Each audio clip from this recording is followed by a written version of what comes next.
My must-watch spring anime, Mash Lee. Surprise, surprise, the SAO studio doing this one. Stop me if you heard this one before. You got this fantasy world where everyone has a magic quirk, except the main character. Magic? Oh no, this overpowered guy uses his muscles to do the talking, just fisting his way through the class. It's like if One Punch and Mob Psycho had a kid. Never mind, bleach that thought. One Punch Man and Tatsumaki. But seriously, the Musho manga is right up my alley. It's just feeling that void in my heart, waiting for MAPPA to make One Punch Man Season 3. You wanted Konosuba, how about the Megumin spin-off? The little explosion nuclear loli is back. How many of you could tell I'm super hyped? Let me introduce you to a world filled with explosions. Megumin's tragic backstory. And don't forget about her best friend Union the Loner. Oh, how about Aqua and Darkness? I do recall those two getting cameos in the Megumin Konosuba lineup, so don't be surprised if the anime splashes you in the face with more of them.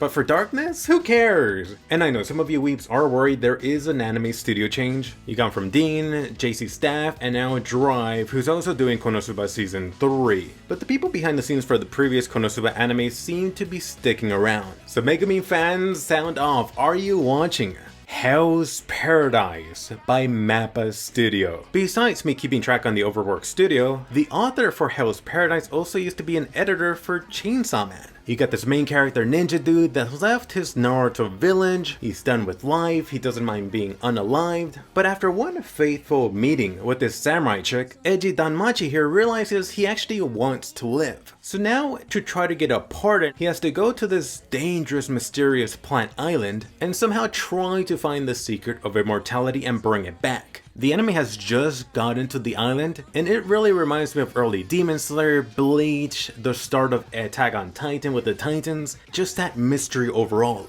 And yeah, who cares if MAPPA's doing like practically every anime? They killed Jujutsu Kaisen, they gave Chainsaw Man a glow up. Can MAPPA hit a home run a third time with another shonen anime? For those of you fans of animation, Demon Slayer Season 3, or Kimetsu no Yaiba if you're a weeb, Ufotable is back. And I know some of you lucky bastards got to see the early screening movie. There was some news about that spicy shower scene. Ufotable over here said that they're gonna be upping the animation this season. Bro, what does that even mean? It's like that OP Isekai dude finally showing his OP Isekai ability. This time around you have the Sword Village arc. This Demon Slayer needs to get his sword nice and hard and sharp. And it wouldn't be surprising if Ufotable squeezes another short Hashira training arc right after. That way they can set up the final Demon Slayer arc. Some of you are like, what? The endgame already? Dr. Stone Season 3. So if you haven't already jumped on the Dr. Stone train, one day everyone gets super stoned.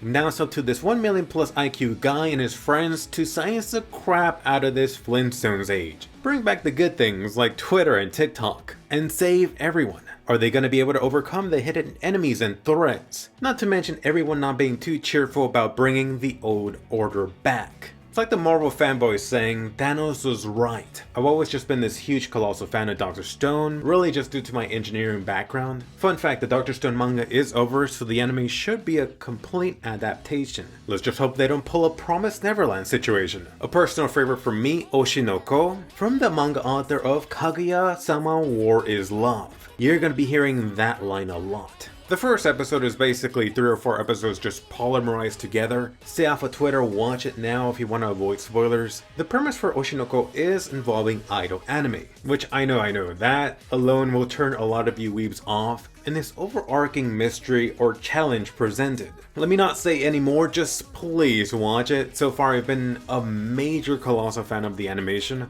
I did get this mild Death Note vibe. The manga is a real page turner, not to mention the art is just gorgeous. If you need any more convincing to watch this, just know this is not shonen. Tonikaku Kawaii Season 2. I actually recall Tonikaku Kawaii Season 1 blowing up during the Rona period. You had everyone enjoying the cozy love story plus the mystery tingled in. You got this pink-haired waifu saving the main character from getting isekai'd. Damn you. One thing leads to another and boom, married. Instant ramen? No, instant waifu. So if you're looking for some immediate romance, this anime may give you the feels. Hit this up. Not to mention the mystery of what one of these individuals actually is. Sticking with the love story theme, my love story with Yamada-kun at level 999. Madhouse involved already got me interested. The introduction hit right at home for me. You got this gamer dude that dumped his girlfriend for another girl that played the same game both of them loved. The dumped girl then falls for some guy that played the same game. There's no interest at the beginning, but can these two WoW gamers actually form something together?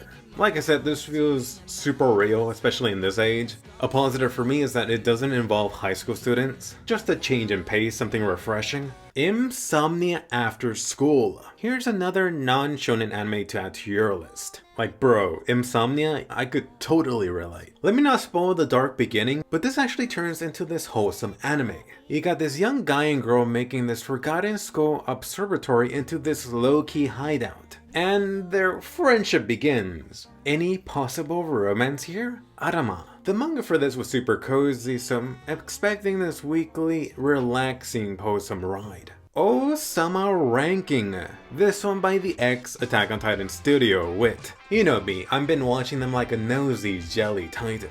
I do have a lot of great things to say about Boji, especially after this anime where I initially hated it. If you haven't seen season 1 Osama Ranking or King's Ranking, I highly recommend it if you like AOT or Wit Studio anime in general. In a nutshell, you got the story of this kid who wants to become the strongest king, except he's small, he's weak, he's deaf, and mute. Like seriously, pick a struggle. So what is this, a side story season 2? Doesn't really matter, it's just a pleasant surprise after the initial season 1 anime. Let me know, are you checking this out? The Ancient Magus Bright season 2. Majorly surprised with this one. This anime actually got a sequel despite it not being a major hit for Wit Studio. Since the anime is debuted, it's actually taken this reputation of anime Beauty and the Beast. No, not that one. And much like Beauty and the Beast, are they catching feelings? You got this magical world, and everything is so beautifully fleshed out. It's like the magical feeling you would expect from a lot of isekai anime, that's sadly often sliced out of the actual anime. I heard the same team or the people from Wit Studio that worked on season 1 are back on this. Think like a Konosuba situation. So I'm hyped. Kaguya-sama Love is War, the movie. In case your local theater wasn't showing anime movies, it takes place right after Kaguya season 3. I will be diving into this in my next video. Quick review up by the way. Hey, Ash Ketchum just leveled to level 35. There is the new Pokemon anime. I know there were some theories about the new main character being Ash and Misty's daughter. This new Pokemon anime is probably gonna continue till I have freaking kids, but I do want to initially jump on it. Talking about movies, the Black Clover movie, I still need to watch that anime. Psycho Pass is getting a movie, a sequel to season 3. The Bunny Girl Senpai is getting another sequel movie. Sailor Moon is continuing this year, 2 movies I think. There is Conan for anyone that knows that outside of Japan. Ore ga Iru, not a movie, but getting an OVA. Am I wrong in thinking isekai anime are like the superhero movies of anime? You got Summoned to Another World for a second time to suffer like Subaru. In Another World with My Smartphone season 2, hopefully with TikTok.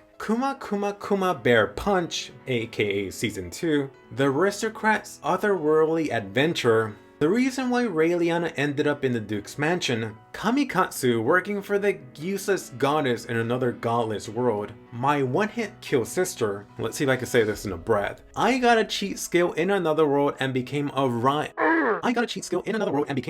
in the real world too.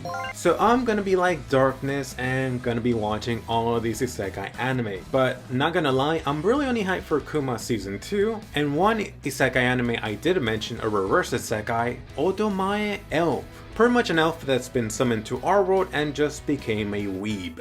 Don't forget about continuing anime, Vinland Saga Season 2, I need to seriously watch that. The new Gundam anime, I'm not sure if this is Season 2 or just Part 2. One of you asked me on the live stream what's a good place to start Gundam, and I think this is a perfect spot. Tokyo Mew Mew News Season 2, the reboot. Longer video than I expected, let me know which spring anime you're watching. Which have you dropped? Which ones did I miss or forget?